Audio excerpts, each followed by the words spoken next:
കാസർഗോഡ് ചാലിങ്കാലിൽ സ്വകാര്യ ബസ് തലകീഴായി മറിഞ്ഞുണ്ടായ അപകടത്തിൽ ഡ്രൈവർ മരിച്ചു. നിരവധി പേർക്ക് പരിക്കേറ്റു. ദേശീയപാതയിൽ ഇന്ന് വൈകിട്ടോടെയാണ് അപകടമുണ്ടായത്. മംഗലാപുരത്ത് നിന്നും കണ്ണൂരിലേക്ക് പോവുകയായിരുന്ന ബസ്സാണ് അപകടത്തിൽപ്പെട്ടത്.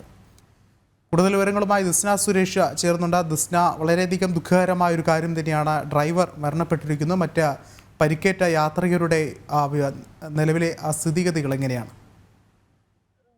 ഇന്ന് വൈകുന്നേരത്തോടെയാണ് കാസർഗോഡ് ചാലിങ്കയിൽ ദേശീയപാതയിൽ സ്വകാര്യ ബസ് അപകടത്തിൽപ്പെട്ടത്. ഈ അപകടത്തില് ഡ്രൈവർ മരിച്ചു. ബാംഗ്ലൂരിൽ നിന്ന് കണ്ണൂരിലേക്ക് സർവീസ് നടത്തുന്ന സ്വകാര്യ ബസ് നിയന്ത്രണം വിട്ട് തലകീഴായി മറിയുകയായിരുന്നു. പുല്ലൂർ പെരിയ പഞ്ചായത്തിന് സമീപത്ത് ദേശീയപാതയുടെ നിർമ്മാണ പ്രവർത്തനം നടക്കുന്ന സ്ഥലത്ത് നിന്ന് സർവീസ് റോഡിലേക്ക് ബസ് വെട്ടിക്കുന്നതിനിടെയാണ് അപകടം ഉണ്ടായത്. ഈ അപകടത്തില് മധൂർ ജാംനഗർ സ്വദേശി ചേതൻ കുമാറാണ് മരിച്ചത്. ഈ ബസ്സില് വിദ്യാർത്ഥികൾ അടക്കം നിരവധി പേരുണ്ടായിരുന്നു. ഈ വിദ്യാർത്ഥികളിൽ നിരവധി പേർക്ക് പരിക്ക് പറ്റിയിട്ടുണ്ട്. ഈ പരിക്കേറ്റവരെയൊക്കെ കാഞ്ഞങ്ങാട് ജില്ലാ ആശുപത്രിയിലും കാഞ്ഞങ്ങാടുള്ള സ്വകാര്യ ആശുപത്രികളിലും പ്രവേശിപ്പിച്ചിരിക്കുകയാണ്. ഗുരുതരമായി പരിക്കേറ്റ ഒരാളെ പരിയാരം മെഡിക്കൽ കോളേജിലേക്കും മാറ്റിയിട്ടുണ്ട്. വിഷ്ണു, വ്യക്തമാണ്. ദിസ്നയാണ് വിശദമായ റിപ്പോർട്ടുകൾ പങ്കുവച്ചത്.